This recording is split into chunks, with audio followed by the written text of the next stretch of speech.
for today's session. So welcome everybody. Today I am joined by one of our employers, Peter Davis. Peter, would you like to introduce yourself? Hello. Yes, I work for Birkdale Collective, which is a company set up a couple of years ago, and we do recruit students ourselves as well as offering advice too. So hopefully can throw some of that in along with the slides here today. Great. And I'm Nolene Hammond-Jones. I'm the person who keeps emailing you all to be at sessions like today. So today I'm the International Careers Manager, and today we're going to be doing interview workshop. So it is going to be an interactive session. There will be breakout rooms. So if you need to run away at this point is the point to do that. We're going to be not recording the breakout room, so nothing that happens in the breakout rooms will be recorded. We are just going to be recording the session today, so please be assured. If you want to have your cameras on, that's fine. If you can stay muted, I would appreciate that during the presentation. And if you want to ask a question, you can post that in the chat, or you can raise your hand if you want to unmute and ask a question. So we're going to run through today's session. And as I said, there are going to be breakout rooms. There's going to be opportunities for you to chat and share with other members of the session today. So questions and conversations. As I said, submit your questions in the chat box. It is being recorded today, so we will also make this available on our YouTube channel. If you've not yet discovered the LUMS Careers YouTube channel, you can either access it through the link, which I will share in the chat later, or you can use the QR code and access it, or just go on YouTube and search LUMS Careers and it'll bring up our career channel. We have other recordings on there of previous sessions. We haven't yet got an interview session on there, but we've got some great guidance on LinkedIn, and we've got some great panel events as well that we've recorded with some global alumni and employers as well. Okay, so moving on to what we'll cover today. We're going to cover, obviously, interviews. That's why you're all here. You're here to learn about interviews, and we're going to share between myself and Peter. I'm not going to say how many years experience we have jointly because that will make us sound really old, but we do have several years of experience to share with you on interviews and how to prepare for interviews. We'll also, Peter will share from an employer's perspective what to expect during an interview.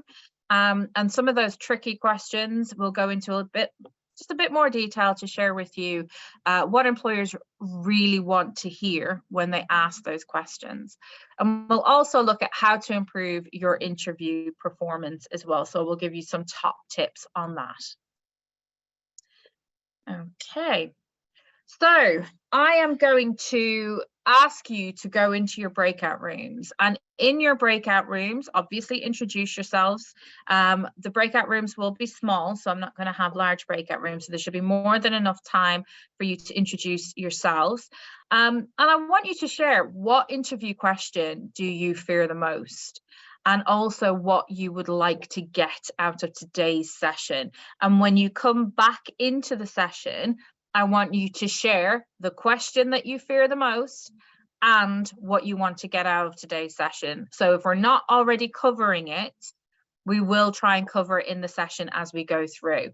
So breakout rooms, introduce yourselves to each other, share what interview question you hate or you fear the most being asked, or that question that an employer asks and you're like, oh, I don't know what to do with this. And also what you would like to know from today's session. Okay, so I'm going to stop sharing. It's not going to be anything difficult. I will be checking on the breakout rooms to make sure that everybody is talking at least. Please don't have a quiet room. And if you can make sure that you turn your cameras on. And let me see, how many people have we got? So we've got 18. So that's...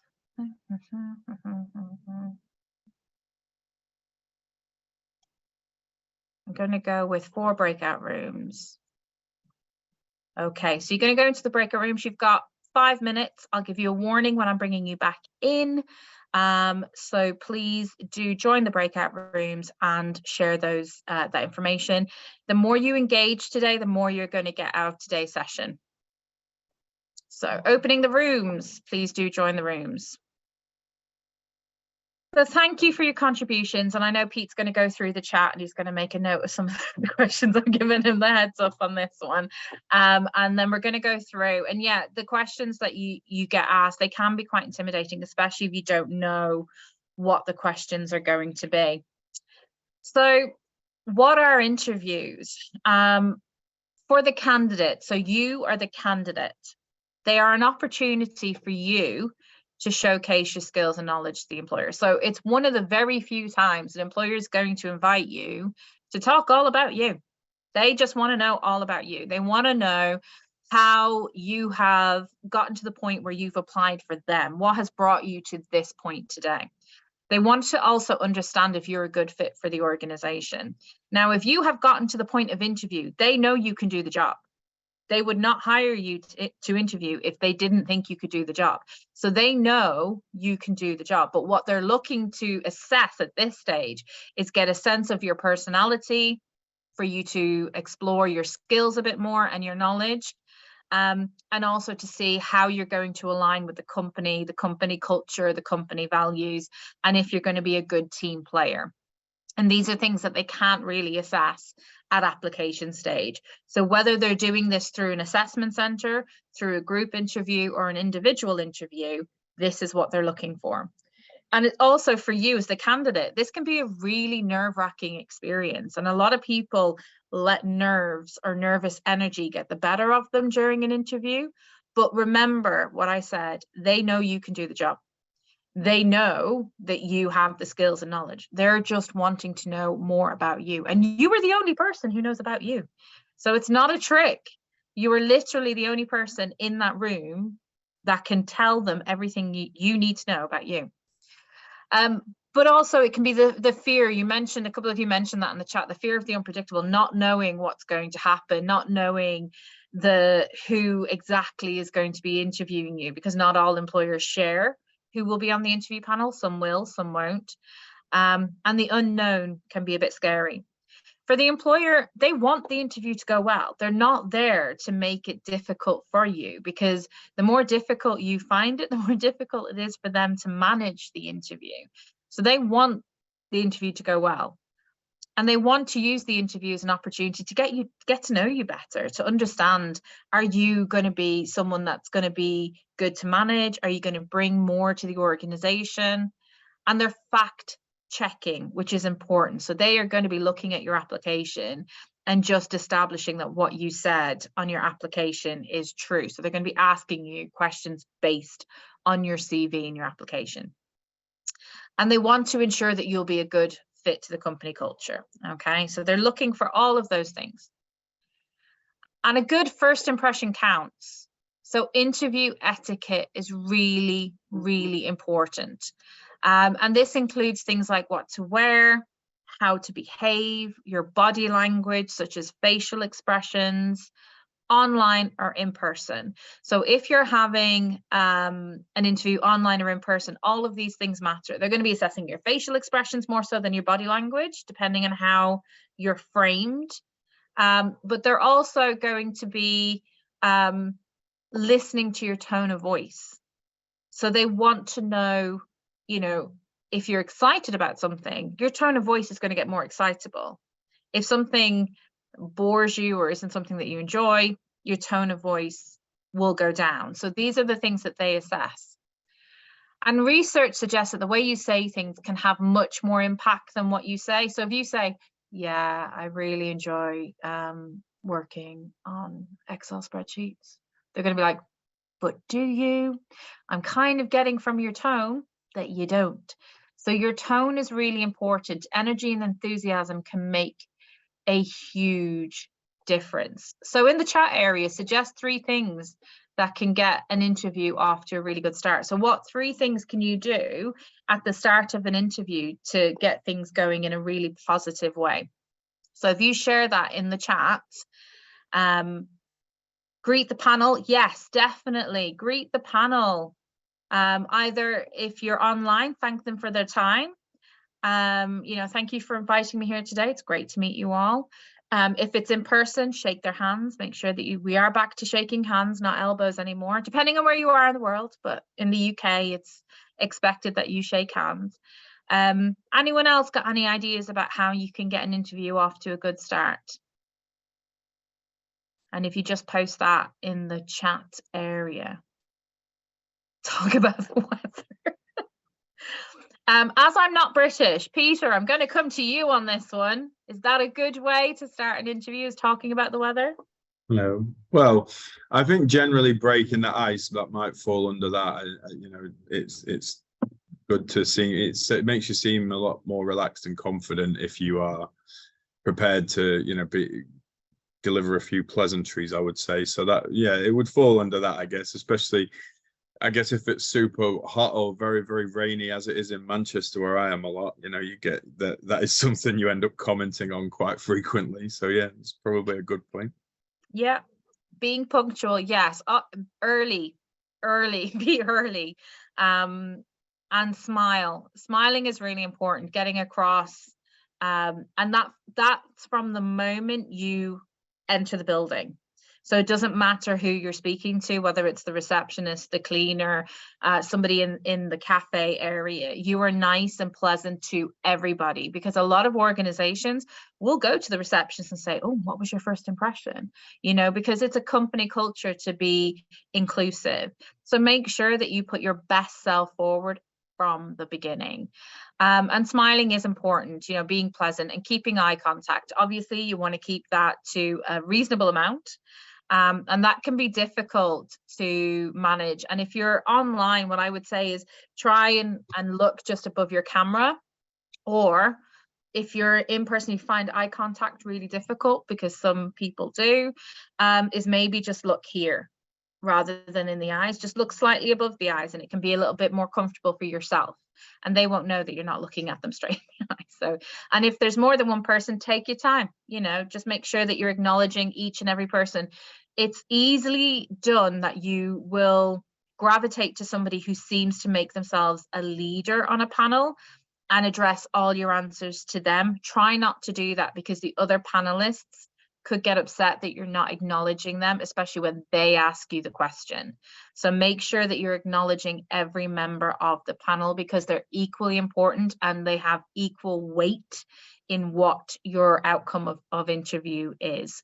So make sure to do that. I would also say, for those of you who smoke, don't smoke before an interview, or make sure that you freshen up, because if you're in an in-person interview, that can be very off-putting for an interviewer as well. So make sure that you either freshen up before you go into the building, or try not to smoke before the interviews. I know that's probably, for those of you who have nerves, you're thinking, oh, but try and think of an alternative for the day. I could add something somewhat similar Yes.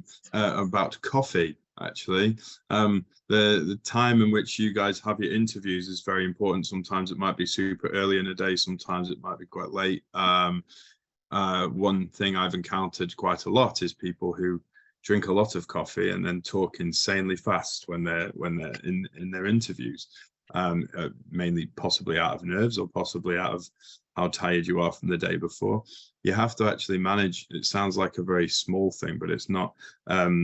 Your own sort of hydration and intake and everything, you know, when you go for an interview, and making sure that you actually think about these small things, because the small things around your answering questions, if you control those, then your answers are going to come out a lot easier. If, you know, you've done things like go to the bathroom and stuff like that, and you know, not consume too much or not smoke too much or anything else like that, you know, these things do make a difference to your overall performance when you're going for an interview. And also I would say something which I don't know what Nolene's view on this, but I really love LinkedIn, and I think it's covered a little bit in these slides, but looking at the profile of those who are going to interview you before an interview isn't a terrible thing to do. They will see that you've done it. That's not a bad thing at all. You know, my two sort of not golden rules for interviews are, you know, make them care about you and make them remember you. You know, everything you need to say shouldn't come out of a textbook or straight off of Google. It should make them really, really remember you and care about your experience, so that you can you know, make that impression, because they will hire the people who make the best impressions. So, you know, all of this contributes to, you know, a good interview performance. So as well as what we're going to go through, all the general questions and how we answer them and stuff like that, think about these things that you might not have thought about before, but when you're going for an interview, they will help a lot, especially when you first sit down. There's another thing that you can do in an interview, that if you are nervous, you can do a thing where you can put your hands in your lap and you can put your thumb on the top of your hands. I'm trying to do this, but that you can see. And if you do this, it is a comforting gesture to help relax you. I don't know why, but it works. And it's a way for you to not have a closed body expression, because if you're sat there with your arms crossed and your legs crossed, it's very guarded, and it can come across as very aggressive in some ways as well, depending on your personality. So you have to be aware of the cultural nuances when having an interview, and it's normally that your hands will be relaxed in your lap and your feet you cross at the ankles rather than at the knees. And also, if you push your back right into the back of the chair, you will sit up straight, so you won't, as the interview goes on, start slouching and either disappear off screen, or I did have somebody in an interview once literally lie back in the chair. Like this was a beach conversation with a best friend. It was very bizarre, and I had to ask them to sit professionally in the chair, please. So yeah, it does all matter, and it gives those are the impressions that you're giving, so be open. But if you are nervous, that gesture of just kind of very gently, they're not going to notice it, just doing that can be a self-comforting gesture, just to help with the nerves. We went through most of these in terms of, you know, smile from the start. Well done to those of you who said smile. And you don't have to smile manically either all the time, you know, and they're not expecting you to smile the entire time, because you're going to get really sore cheeks. But just every now and again, you know, just add a smile, or, you know, a little smirk at the end of your sentence. That can be really nice. And just generally being approachable. Make sure that you're approachable in how you're behaving. I mentioned that the triangle or just above the eyes here, if you're finding eye contact, because a lot of our students, especially those that are neurodiverse, might find eye contact difficult to maintain. And we don't expect you to maintain eye contact. You can look away every now and again, you know, that's absolutely acceptable. But for when you are, if you can't make eye contact and that makes you feel uncomfortable or distracts you, then focus in the middle of the head. I mentioned positive body language. I'm very animated, so I talk a lot with my hands. That's absolutely fine. Don't feel like you don't have to do that. That helps with your energy and gets across your points. And dress, even if smart casual, what you wear shows professionalism and respect, but just make sure that you research beforehand, because every industry is different. For instance, my husband went for an interview recently in shorts and t-shirt because that's his industry, and that is perfectly acceptable. So make sure that you research the industry. I did have somebody come for an interview with bright green shoes, and it was amazing. And I remembered that this is what Peter said, you know, they were memorable. It doesn't all have to be smart suits with black shoes, and, you know, you can add a bit of color. Things have relaxed quite a bit as well since lockdown. So employers are not expecting you to wear black all the time or dark gray. You can put a pop of color in there. Blue is a trusting color, by the way. So if you wear blue, it's supposed to instill a sense of trust. But yes, just research the industry that you're going into. Have a look at glassdoor.com, see what other people have commented on. And worst case scenario, if you're really kind of like, I don't know what to wear, go to your career service and ask, you know, we can help you with that. And prepare your questions. This shows dedication and research. And I'm sure Peter will have more to add here, but when they ask you at the end of an interview, and we'll come into this in more detail, do you have any questions? Don't ask about salary. You can say, when am I going to hear, because that's fine, but that doesn't count as one of the questions. And don't say, oh no, I don't have any questions, you answered everything for me, because that just shows that you've not done your research, or you're not interested or motivated. Even if you're genuine and you genuinely feel they've answered all your questions, ask a question. So Peter, have you got good examples of questions that you've been asked at the end of an interview? I've got bad ones. Share those. I want to hear what you don't do. Well, there are a lot of international students in this call, and obviously asking about visas and stuff is not something employers want to hear. You can deal with that after or before.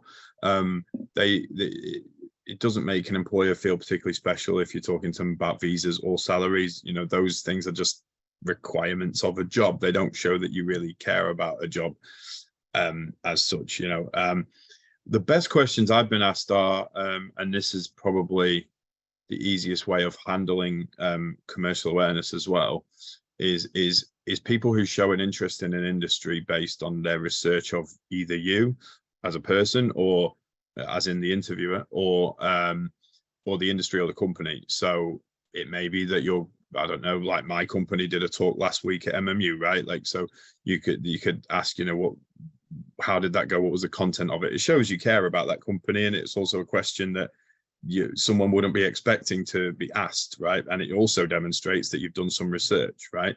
For a bigger business, it's very easy to ask about. So, you know, companies like massive consulting firms or accounting firms or whatever will be in the news all the time. So it's really easy to ask a question related to what they're doing, and that won't have come up in the interview. So you won't have the problem of, I don't have any questions, because you've answered everything. I find that to be, again, going back to the thing of making them remember you and being memorable, you know, that won't make you be remembered. Whereas if you ask a real good question, it will. I've got a very detailed LinkedIn page, and often some of the best questions I get asked are stuff related to what's on my LinkedIn. And to be honest, some of the stuff on my LinkedIn is there on purpose. And it's also on my website on purpose. So on my website, it says that I am a setophobiac, which means that I am slightly scared of whales, which not the country, the animal. And in interviews, I have been asked about that, which to me demonstrates that person's actually looked properly at the website, looked up myself, and you know, they showed some element of caring about the job they're going for, whereas it's not just some generic question that you've come across. So these things are actually very important when it comes to, you know, I know it's quite common now for companies in their about us sections about team members to have personal things about them, you know, that help you to sort of understand that person who's interviewing you. If you ask about that, it actually creates a bit of a connection, which is very important. General industry stuff is fine. You just have to make sure that's not mentioned through the interview, so that obviously that would derail your question a little bit. But those kind of things, I think, really help people to stand out. I mean, common ones you get by Googling are stuff like, you know, why do you work there? So as in, ask the manager what makes them want to work for that business, or what's their plan in the next 5 years? Do they want to stay with the business, get promoted, or whatever? Things like that show that, you know, that you again care about them, but that you also have a long-term future and you care about being in that business for a long period of time. Yeah. They're sort of more generic ones, but I think the ones that make you stand out the most are doing a bit of research about either the people or the company or industry that you're going to be going into. Well, I learned something new today. And I do think that the fact that you've put things like that on your LinkedIn and your company page give a sense of the company culture, the relaxed company culture, that makes those questions appropriate. And you'll see that I had a friend apply to a publishing company recently, and each of the members on the team identified as a character from Game of Thrones. So they were like, which house are you, but also which character are you? And that was something that she did a lot of research on, because she wanted to talk about that and talk about obviously the fun company culture and how they identify. So it is important when we say commercial awareness. All that commercial awareness means is, who are the company, what do they do, what are their competitors, and what's happening at the moment in the sector. So do the due diligence, which is beyond the about us section on their webpage. Look at their values. Look at, if you've got the names of the people who are interviewing you, have a look for them on LinkedIn. If you are If you Google them, are they doing anything innovative? Are they partnering with any company? Are they doing something sustainable? Are they doing anything in the community? And the kinds of questions you can ask is, oh, I see recently that you've implemented a new sustainability project. How is that improving sustainability within the organization? You know, that could be something that you could ask. Or I see that you've been in the news and that you've partnered with Manchester County Council. What do you hope to achieve through that partnership, and how will that impact the company? You know, those kinds of questions show that you've gone a bit above and beyond, and that you are more engaged with the organization, and shows your passion. So I'm going to send you into breakout rooms again. It's only going to be for a few minutes, 5 minutes maximum. Just think about what skills are important to an employer. What skills do you think are important to an employer? Peter's going to take the next section. So in your breakout rooms, I want you to brainstorm, when you've read any job descriptions or employers have come on campus or you've gone to fairs, what skills do they say they need that you think that you can demonstrate, or that you think you can work on in the time that you're at university? So what skills do employers want? So I'm going to move you into breakout rooms, and I'll move you back into the same rooms. If you haven't already been in a room, please don't worry, I will assign you to a room. So you have just under 5 minutes, so share the skills that you think employers will need and then put them in the chat when you come back. Okay, thank you. Opening the rooms. Okay, so Nolene, I think, is going to share the slides again. Basically, if you guys can feed back, there you go, what skills are important to an employer, any you want to throw in the chat there, see what you guys have come up with, and then we can discuss a few.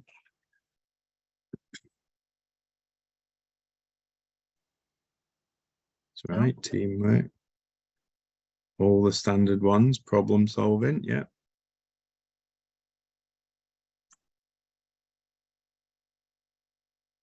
Communication skills as well. Proactivity, I like that one. Able to work independently, yeah, very important these days, especially if you end up doing some stuff remotely. You need to have examples of that. Time management, yeah, you guys are students, you should be real good at that. Okay, all good examples. Nolene, if you just go on the next slide. Yeah, timekeeping, yeah. On the slide here, you'll see most of the a lot of those examples represented there that you guys have discussed and between yourselves. To be honest, generally speaking, about all of these skills, you all have all of them. Like you just, the key point is demonstrating them. And I do advise that, especially while you're still at university and you have the chance to get involved in a lot of different stuff, especially working with people and stuff like that, that you do take this opportunity to enhance those kinds of skills as much as you possibly can, be it teamwork or communication or whatever.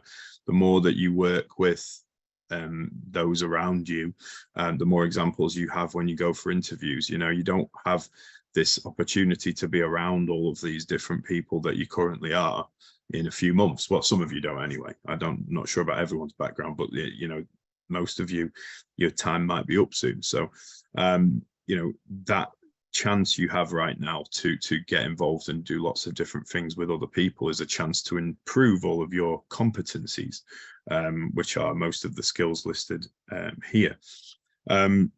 Two things that are really important when you apply for a job basically help to also give you the answers to everything. And a lot of the questions we will reference later on, we'll talk about the job description and the person specification.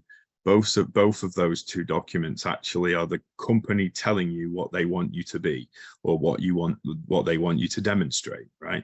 So one of the questions mentioned earlier about, you know, in terms of interview questions, being worried about what you're going to be asked. You know, there's a lot of clues and hints that you'll get from a person specification because they give you a list of things that they want you to be. things that are completely necessary. Some are just desired skills. Ideally, you can demonstrate all of them, and that gives you the best chance of obviously obtaining a job. So all of the skills that you might need, whether they're job specific or just general stuff, like some of the ones we're talking about here, you can practice talking about them beforehand. So that's an important factor to remember. Most interviews, as Nolene said at the start, they're not there to trick you. The interviewers don't want to make the interview a bad experience. But the ones that end up being a bad experience are normally the ones where the person being interviewed hasn't prepared particularly well, hasn't read through these documents that, they don't take a lot of time. Most of the things we're talking about today don't actually take a lot of time. Reading through a person's specification is normally a one-page document at most. Sometimes it's a bit longer, but that's about it. Job description, again, is a lot of it is just fluff about the company, so you can focus on the main things about the description itself. So all the things listed here: attention to detail, accuracy. You guys are students. Obviously, if you've got no work experience whatsoever, none at all, then you should be able to still demonstrate that you've got good attention to detail, because you need that in order to be a student. But I would imagine most of you have some form of part-time work, or working with societies, or working, if you're international students, back in your home country, or before you started uni if you're a home student as well. So there's, you should be able to tie that to a lot of the things that you've already done.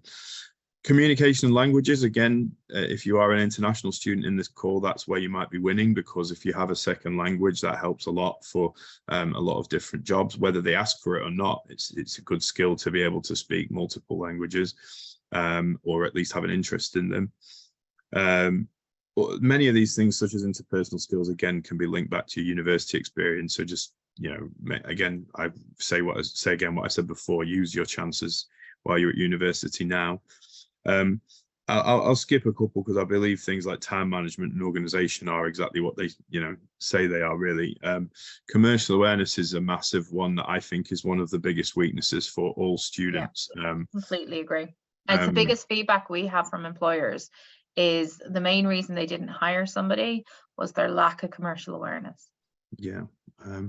So commercial awareness has a lot of names. It could be called also business acumen, or basically it's understanding the industry you want to go into and why you go into it, and also being passionate about that.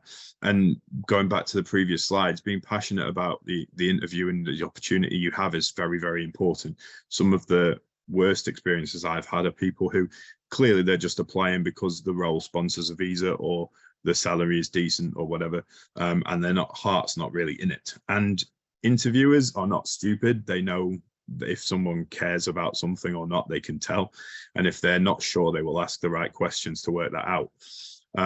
Now, most businesses won't try and trip you up too much unless it's for a very good salary. Some of the jobs you can get after university are, quite high salaries these days. They may ask more challenging questions, but generally speaking, they want you to demonstrate you care about it. And again, that doesn't take a huge amount of time to prepare for. You.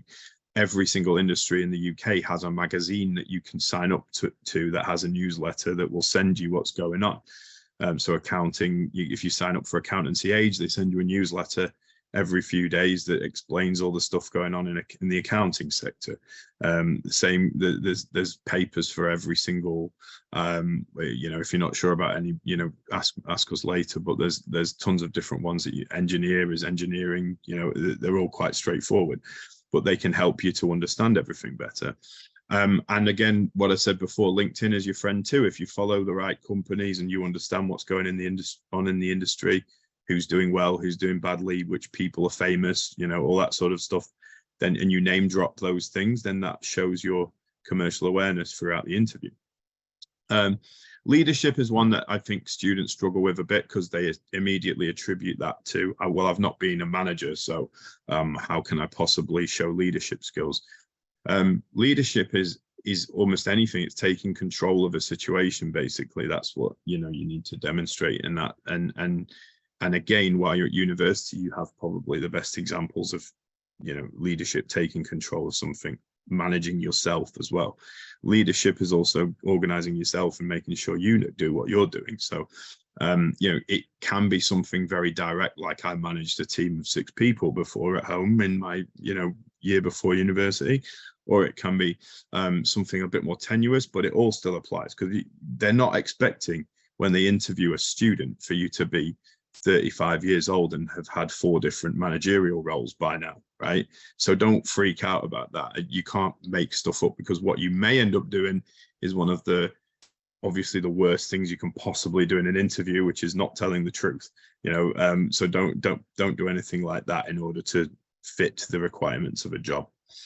That can come back and bite you. I remember starting one of my graduate roles with a colleague, and on day 2 of the job, he was marched out of the building because they had found that he had lied on his application form.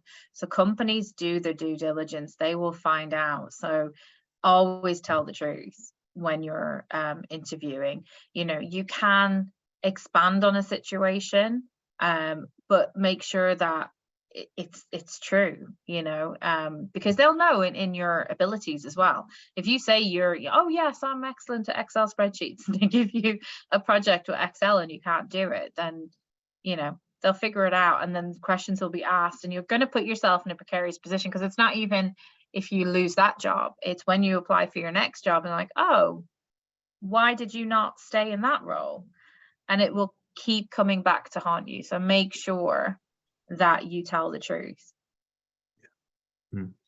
And obviously we do have a lot to get through, and a lot of these examples will come up during the questions coming up, but the remaining stuff there, again, can all be, you can get examples of all of that just from university. And I'm only saying that because I don't know the background of everybody in this call right now, but obviously, it's easy to think carefully about what you've done so far while you've been a student and try and link that to this stuff.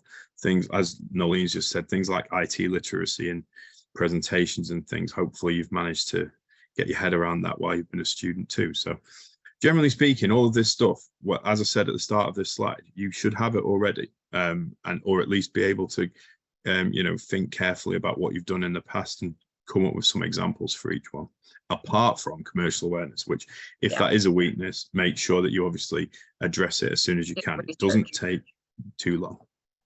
Also, just to say, if you are applying for jobs, save the job description and the person specification as a document, because once that job closes, those documents disappear. Then you get the lovely invitation to interview, and they say, oh, the interview is based on the job description. And you're like, where's the job description gone?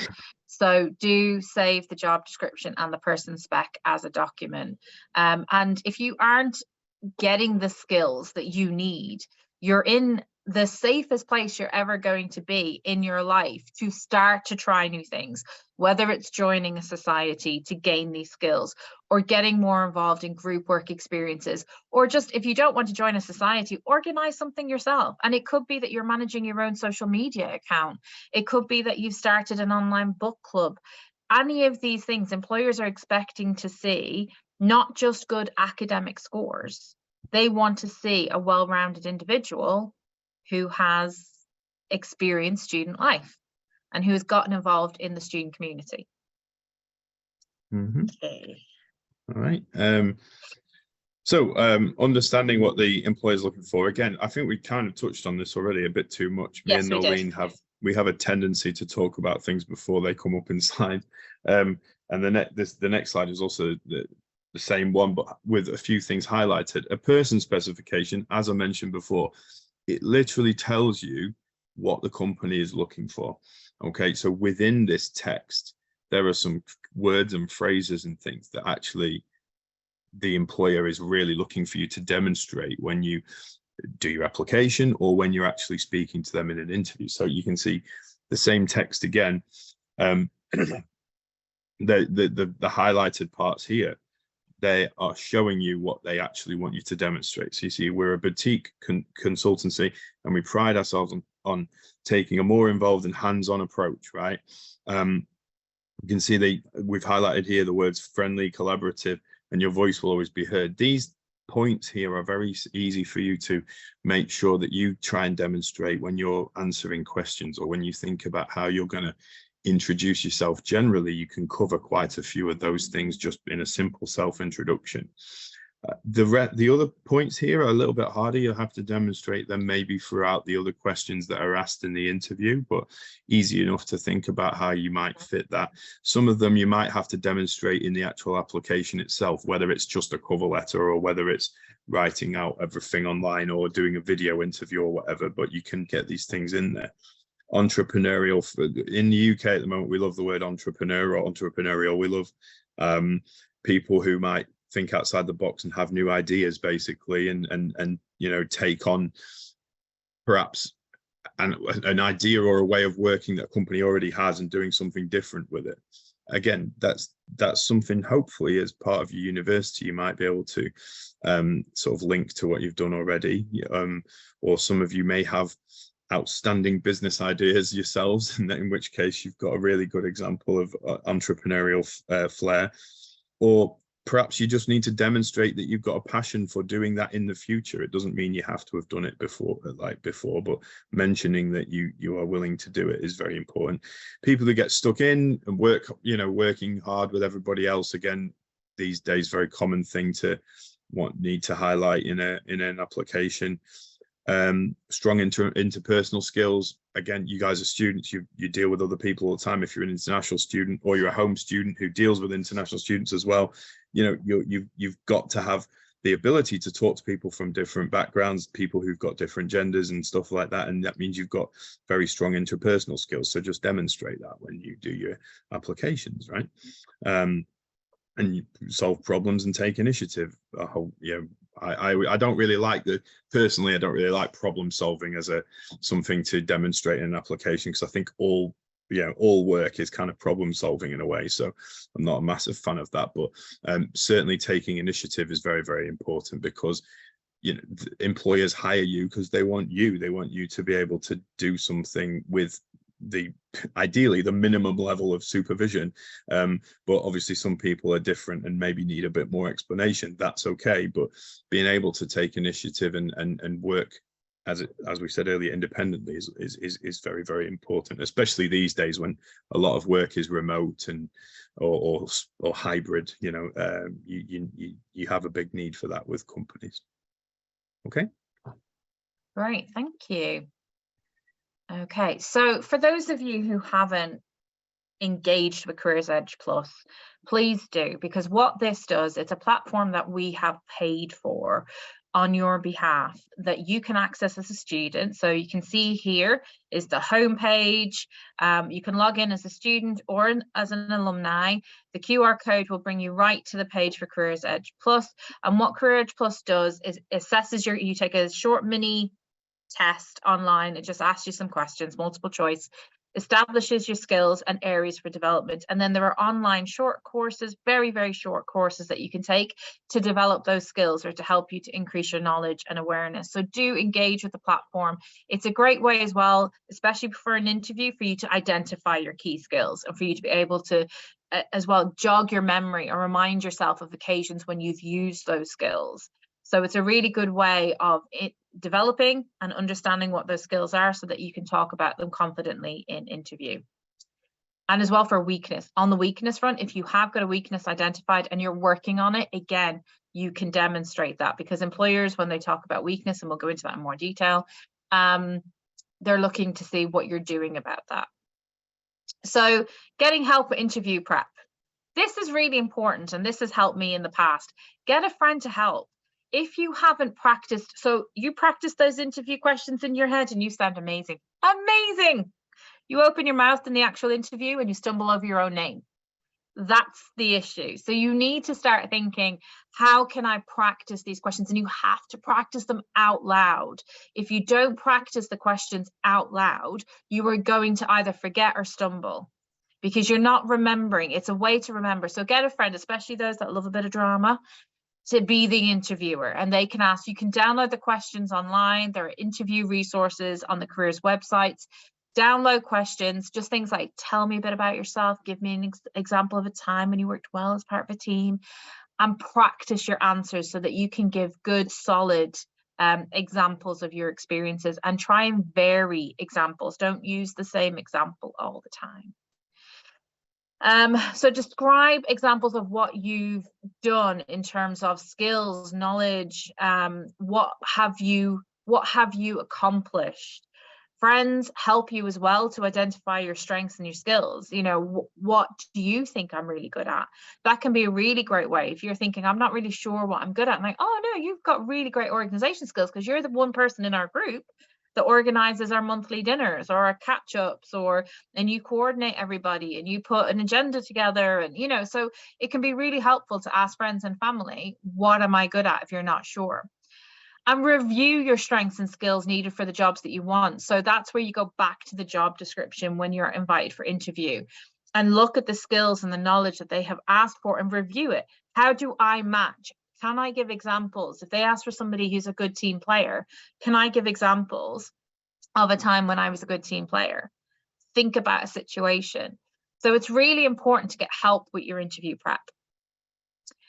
Preparation, think bullet points. So they're looking for not a list of tasks that you have done in any of your job scenarios or volunteering or societies. They're looking for achievements.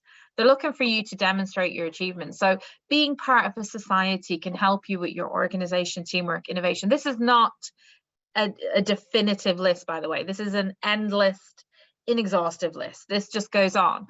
But these are examples of the kinds of skills that you can demonstrate and you can gain through experiences. You know, doing a day's volunteering at an open day, whether it's a museum open day, a university open day, you're communicating with hundreds of people. You're talking and relaying in, you know, detailed information about that institution or organization to people from different cultures, backgrounds. You're helping, this is customer service. You're helping to make people feel secure and knowledgeable about the day and engage with it as well. That public engagement, that PR, the marketing that you're using, those skills are really important. If you're doing any kind of research project, whether it's your dissertation or your final project or consultancy project, or you're getting involved in business games or consultancy games, you know, you develop your innovation, your negotiation, possibly conflict management. We don't know. There are lots of things you can develop as part of that opportunity. If you're doing a placement year or an internship or a volunteering role or a part-time job, you're developing commercial awareness, customer focus, again, data analysis, just as examples of some of the things that you can do. So now is the time, and it doesn't have to be, when you're applying for jobs, you don't say, this was a part-time job or this was one day. You're essentially looking at the situation, looking at the skills you've gained and used during that opportunity and relaying that to an employer. So as Peter said, they're not expecting you to have 35 years of experience when they're asking for this, but they're hoping that you're self-aware enough that you can relay and communicate to them clearly that you've got the skills and how you have used those skills. So the 3 questions to practice, which everybody hates the first one, although there might be 1 or 2 of you who will make a liar of me and say, yes, no, I love when somebody says, tell me a bit about yourself. But essentially, this is your 2-minute pitch. This is your 2-minute marketing pitch about yourself.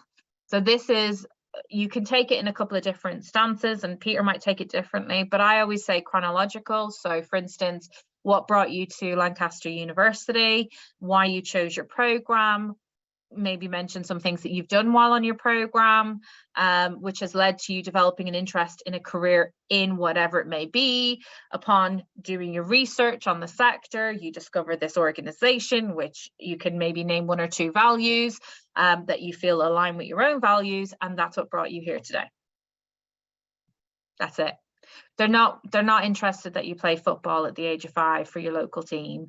They don't really want to know that you go watching films at the weekend. They may ask it in application. They may ask it as a different question when they're looking to see what your strengths are and what you like to do for fun. A lot of organizations are embracing that kind of thing. But what they're actually looking for is your motivation. They want to understand what has brought you here. Where is your motivation and passion? And if you can draw and link those together, that will showcase to them clearly what brought you here, not just because somebody mentioned the name of a company in a meeting and you went, oh yeah, that sounds all right, I'll apply for that one. They want a bit more. It's very expensive to hire somebody, and they want to make sure they have made a good investment. Another one, and I think a few of you have brought this up as well, is why are you interested in the role? It all comes back to commercial awareness. All comes back to commercial awareness. You're interested in the role because you've done the research on the sector and the organization. So you know what about that organization or what about that role, because you've saved the job description and person spec, makes you want to apply for that role. And it's not a case of I'm interested in the role because it gives me an opportunity to develop and it gives me a good salary and it gives me, what they're asking there is demonstrate your commercial awareness. I'm interested in this role because I align with the company values, because I understand that your organization values people first. I've demonstrated that through my volunteering. I'm very much focused on working for companies that value sustainability. So again, I want to work with your organization, you know, so you're demonstrating the research you've done on the company. And it's the same as why are you interested in working for us? It's all commercial awareness. They need to see your motivation and your passion. Peter, have you got anything you want to add to that one? Yeah, both. I mean, the first one I think is it's important to note that the only person who knows as much about you as you is you. Like, you have to like understand that. Like, that question is where you can lose your interviewer completely if you don't know how to introduce yourself very well. Like, you've messed it up, and the rest of the questions you'll be you may have lost the interviewers completely. It's something that's very easy to practice. And when I was recently in Lancaster doing a talk, I actually always suggest the best thing to do is to practice with someone who you're actually really good mates with, who you sit with next to all the time, who you might think this person is from maybe the same country as me, we're doing the same course, so person. And that then if you work from that, how can you then make, as I said earlier, make people care about you and everything? Because you shouldn't make it too long. You shouldn't waffle on, as Nolene said, adding way too much about, irrelevant things is important, to remember, because you'll just lose the attention span of everybody listening to you if you're referencing too many different like random and yourself. hobbies and stuff that you do. You might get lost in your own, and then you'd be like, what was I talking about? And oh, how do I finish this? Yeah, and making sure that you round it off on what you intend to do in the future, based, the whole little story you've told about yourself, it needs to end with, I'm looking for a job in this industry, basically, so that you get them to sort of ring their alarm bells and stuff. Why you're interested in the role, again, goes back to what I said earlier, just don't make the mistakes of saying and working for us as well, don't make the mistake of saying things like, oh, because you're a big company. Like, people who work for KPMG and EY and PwC and the kind of businesses, you're one of the big four.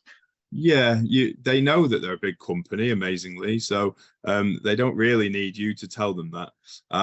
They probably want a lot more detail about what exactly interests you, because one of the killer questions could be from a company like one of the big four asking why you didn't apply for one of the other big four, and that you have applied for all of them, but you need to know. And then you're like, what do I say? What's the difference between all four of them? And that's where your company research comes in, and understanding the people involved and the culture and everything. And they know that you've applied for it. They know you've applied for the other big four. They know it. So there's no point saying, oh no, I haven't, because they know you have. Yeah. So yeah, that's what I'd add about those things anyway. Okay, so I'm not going to do this in groups because we're coming to towards the end of the session. So I'm going to say is in the tell me about yourself, what do employers want to know? This is around motivation, approaches to why question. I want you to go away from today, and I want you to practice a 2-minute, no more than 2 minutes. More than 2 minutes, you've lost people. You've lost anybody after 2 minutes. Practice a 2-minute pitch. And now, depending on the organizations, you should have a sector idea of where you want to go.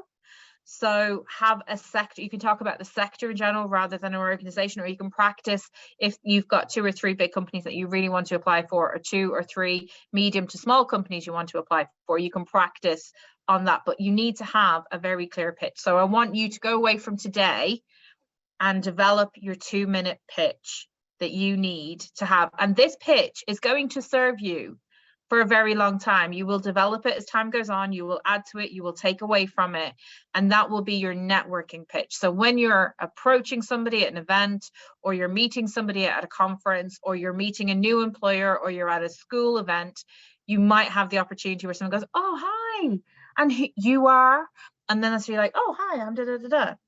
You know, and it gives you a bit more confidence as well. So it's something that you're going to have and develop over the years in your career. In terms of the different styles of interview questions, this is fairly straightforward, and you can Google this as well. Competency questions, they're just, the question literally tells you what they want to hear. They are saying, tell me about a time you faced a difficult challenge. You need to tell them about a time you faced a difficult challenge. Tell them about, you know, describe a situation, describe a time, give an example. Those are competency. They're looking for you to give a scenario in which something has happened that they've asked you to describe and how you dealt with it. That's what they're looking for. In terms of strength-based questions, it's slightly differently. They're looking at your demeanor, they're looking at your behavior, they're looking at your body language, your tone of voice. And they're asking questions that everybody is, it's very kind of subjective, but when are you at your best? They're more obscure questions, but what they're looking for there is they're looking for you to talk about something that you're excited about, which gives them an insight into who you are and your personality. You know, what do you enjoy doing outside of your study or work? We mentioned this already. You know, if you are a keen person of sports, you know, that might be something that you want to talk about. And in that, you're bringing in things like your communication style in sports, your teamwork, your negotiation, possibly conflict management. You know, those are the kinds of skills that you're demonstrating through talking passionately about a sports team. What are you good at? What do you need to be better at? So those are strengths-based questions. And again, you can't practice them as much because it's really an in the moment thing, but what you can do is understand what your strengths are. And again, the self-awareness test that I mentioned, Career Edge Plus, is a really good way of looking at that and developing your strengths and your skills. The CAR method, also known as the STAR method. I use CAR because sometimes it can be really hard to figure out what's a situation, what's a task, how do they really differ. So CAR is just context. Give a 2-line context. That's it. You don't need to talk anymore. You don't need to go into detail. You don't need to tell everybody who each individual was who was involved in it. Just give a 2-line context. The actions that you took. I'm not hiring the team. I'm hiring you. I want to know what you did. And what was the outcome, good or bad? If it was a bad outcome, what did you learn from that situation? So this is to give you an example. As a volunteer at a local food bank in Lancaster, I was tasked with ensuring the food donations were processed and available for customers as soon as possible. So working in a team of 3, I've quantified it there, I've shown you how many people I can work with.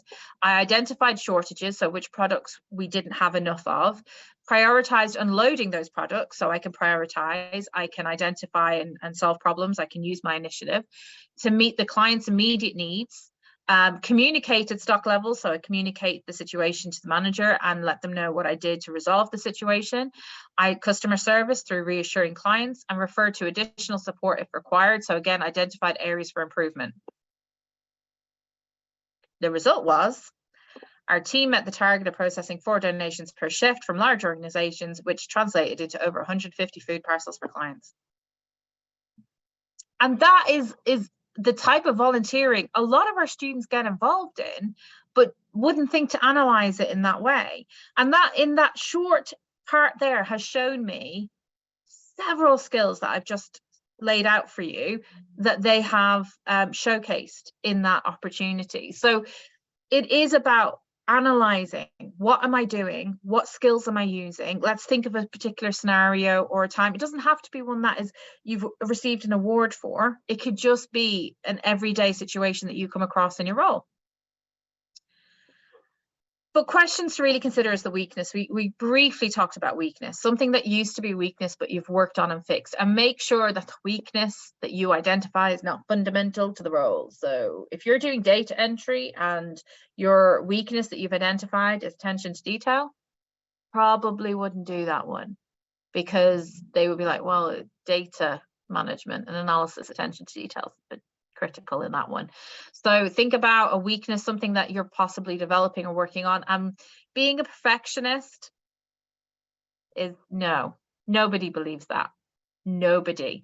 So as well, you have to be your authentic self in an interview, because if you try and lie or use something that everyone else has used, it just makes you come across as not a legitimate candidate and somebody that can't be trustworthy, somebody that they can't rely on. So you need to be sure that your weakness is something that you can develop.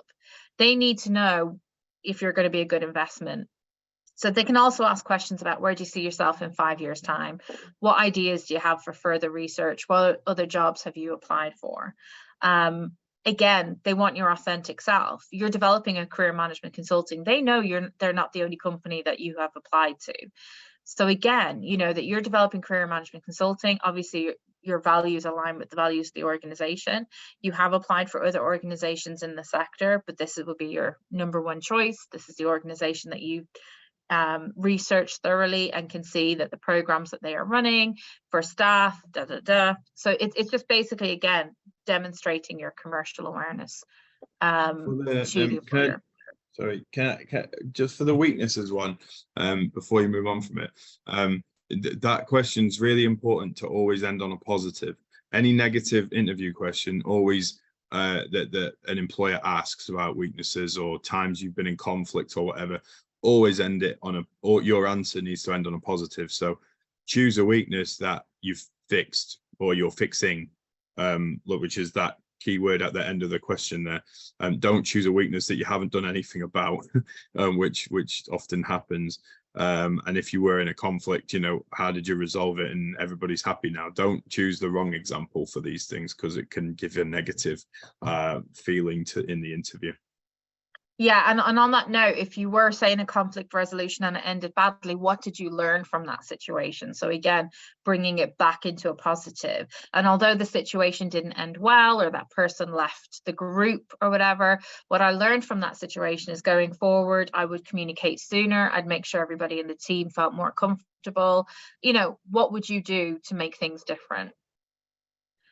So we're not going into, as I said, break, because we don't want you, we don't want to hold you up for too much more of the day, but do think about your weaknesses and strengths. It's important to, you know, look at the questions that are out there. Look at the questions. Glassdoor.co.uk and glassdoor.com are great resources for interview information. So people will share on there when they've been for a graduate interview with a different organization, the questions they were asked, how they handled it, and whether they got the job or not. So it'll give you a really good indication of what you should and shouldn't do. Addressing the weakness is really important. So why did you fail the exam, repeat that year, leave that job? What's been the worst part of your working experience, most difficult person you've dealt with? These are the kinds of questions that employers ask. So for instance, when I've left a job because I've been unhappy and employers said, why have you left that job? I've not sat there and said, oh, well, I left the job because it was, you know, rubbish and I hated it and everybody was really mean. I've said, oh, well, I left the role because I was the first person to do that role, and I developed that role over a number of years. I got to a point in my career where I was looking for further development and a change in organization, and therefore this role came up, and it was a great opportunity for me to apply for furthering my career. Never talk negatively about a colleague, a former employer, anybody, even your institution, because what the company will get from that is, if you're talking negatively about them now to me, what are you saying about my company? So it just reflects badly on you. So always keep it positive. Think of a positive reason for progression, for a change. You moved countries. If you're applying to a big organization, but in one of their regional offices, they don't want to hear, oh, I've applied to your roles because the London roles are really competitive and I really do want to work in London, but I thought I'd have a better chance with you. And if you're laughing now, people have actually said that in an interview. What you really want to say is, I'm applying to a role in the regional office in Manchester, Leeds, wherever it may be, because I'm interested in your organization. I love Leeds, or I've been to Leeds and I've visited it many times, and it's a great city. It's somewhere I can see myself settling down. Equally, Manchester, Lancaster, wherever it may be, they're not asking for you to give a cultural overview of the area and have concrete reasons why you want to be in that location. Just saying that you visited a couple of times and somewhere you can see yourself settling down is enough, but keeping it positive and on that region rather than mentioning somewhere else that you might want to be. So things that could be around weaknesses could be, I have a hard time letting go of a project. I put a lot of energy into a project and I found it hard to let it go when the project ended. What I'm doing to manage that is I am doing X, Y, and Z. How are you managing that weakness in terms of a project? Are you putting together handover documents? Are you ensuring that you're having meetings with individuals to make sure that they can take the project over? Are you meeting milestones? Another one, I have trouble saying no. That is definitely one of mine. And again, that comes to prioritization and organization. And, I understand that can impact my organization. So what I'm doing now is, before I respond to anybody, I'm assessing my availability. I'm also looking at my prioritization of what I have coming up in terms of deadlines. And I'm getting back to that individual with a prompt response based on what my availability is and if I can do that task. And, as Peter said, always end on a positive. So what are they looking for? We've mentioned this: self-awareness, willingness to develop and learn from your mistakes, take accountability, pick something behavioral that you do and therefore can manage and it's not going to be a problem. Don't pick something that is ethically a weakness. I have had somebody say this in a practice interview with me, where they're like, oh, well, sometimes I lie. And I'm like, no, not good. That's not going to go down well. So pick something as well that you've done to improve. Only give them one weakness. If they ask for one, give them one. Don't give them 5. Okay. If they don't ask for a weakness, don't give them any. Never give an employer a reason not to hire you. And do not pick a key skill for the job as a weakness. We've mentioned that. So think about what you learned, think what you do differently, and that you've persevered through adversity. That's the important bit, that you have perseverance. So I don't know if Peter wants to jump in on this one, but some of the other things are greatest achievements. And again, they don't have to be award winning. They can just be that you were class rep and that to you was a great opportunity for you to develop your communication skills and work with senior leadership in the school. That's a good achievement. It could be that you set yourself a task and you completed it. By the end of my academic year, I want to be have basic fluency in French. It's taking the time to think about what these achievements are. Why should we employ you, Peter? Why should we employ you? Well, that's the question a few people asked at the start, isn't it? So I guess it's one that's bothering people quite a lot.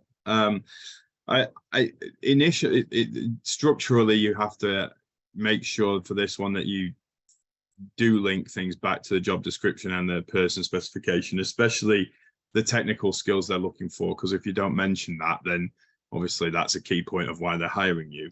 But then everyone will do that. So how do you then add to it? Well, you've got to then link it to the things that you've done in the past that match with all of that stuff. So it's actually quite a long one to answer without waffling on too much. So particularly the required skills in a person specification, not the desired ones. Make sure that you definitely cover all of those, but ideally you chuck in a few of the desired ones as well, just so that they're like, oh, right, this person's ticking all of our boxes. However, some of that stuff will hopefully have been done through the written application or previous stages of the application anyways. It's hard because you can end up saying generic statements that mean nothing, like I'll be really hardworking and all these kind of things. They'll hear. You've got to avoid things that they'll hear all the time, because these days certainly employers get a lot of interview fatigue where they just hear the same. If they're interviewing, 5 to 10 people in that week for that job, they'll hear that kind of stuff an awful lot. So they make sure you do try and pick stuff that's unique to you, it tells a good story and makes you stand out and be memorable. Like I say, that's so important. There's no harm in, again, going back to my friend LinkedIn, after an interview, adding those who've interviewed you and saying, I'm really excited about the interview. Thanks so much for the opportunity and stuff like that. And maybe throw in a few other things, it draws attention to you. They might look at your LinkedIn and read a bit more about you. You can also, which not a lot of people do these days, is after an interview, send an email of thank you, whether it's, don't do it immediately after, it looks too needy. But make sure that within sort of 24 hours, you've sent an email to say, thanks so much for the opportunity. Again, it gives them a chance to think about you again and for you to add a few more comments, not writing essays or anything, but again, making sure that you're memorable to them. So it's a big question to answer that, and a tricky one as well. And where do you see yourself in 5 years? They're just looking for somebody to recognize their development. So if there's professional qualifications included in the career you're going for, that you want to develop your portfolio, your network, they're not saying, they don't